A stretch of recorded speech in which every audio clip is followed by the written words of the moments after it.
exclusively for students of O levels, those who are taking physics. This video is going to cater alternative to practical, that is called ATP, which is paper 4. Today we are going to learn about a skill which is very important while performing the experiment as well as while giving the ATP paper. So our today's topic is accuracy and reliability. Examiner can ask you about the accuracy as well as reliability of the experiment, accuracy and reliability of the measurement, accuracy and reliability of the data. So initially we are going to see what is apparent difference between accuracy and reliability. Accuracy, if you straight away go through the definition, accuracy is dependent upon the equipment used. If you are using right equipment, your experiment is accurate. If the skill of the scientist, students, you are a scientist when you are in the lab. You are an observer, you are an experimenter. If the skill of the experimenter is good, then your experiment is accurate.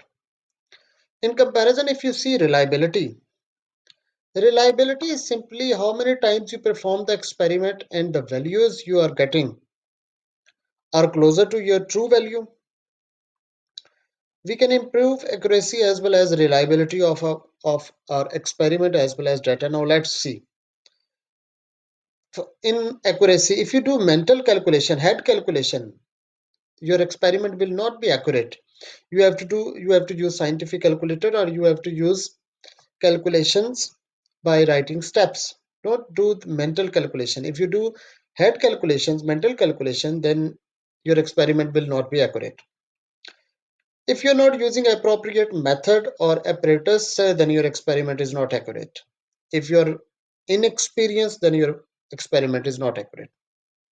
Now, to increase the reliability, first foremost thing a student must perform is to take a number of readings by repeating the experiment, take average, and also take uniform gaps among the values to be measured. Uniform gaps means if you are measuring temperature, or if you are measuring angle, then for example, we are measuring angle of incidence, we should have 10 degree, then 20 degree, then 30 degree, 40 degree, a gap of 10. But if you are taking 10, 15, 45, 42, 43, then you are taking like 55, or you are taking 47. If your measurement is not uniform, then your experiment is not reliable. So now moving to a worksheet which will help you in understanding the reliability and accuracy. We have to match the columns. Different students are performing the experiment. We will see their experiment or observation is accurate or reliable, not accurate or not reliable. Starting from first, Sophia counts in her head.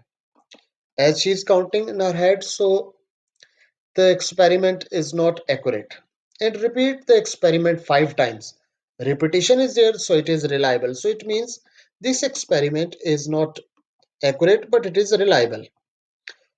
If we move to the second step, Alice counts using a stopwatch. Right apparatus is being used and does not repeat the experiment. So it means this experiment is accurate, as correct method, correct instrument is used, but there is no repetition in the values nor average is taken, so not reliable. Amir counts in his head and does not repeat the experiment. Counting in head and not repeating it means not accurate nor reliable. Last but not least, very important, on counts using a stopwatch, correct instrument is being used, and repeat the experiment 5 times.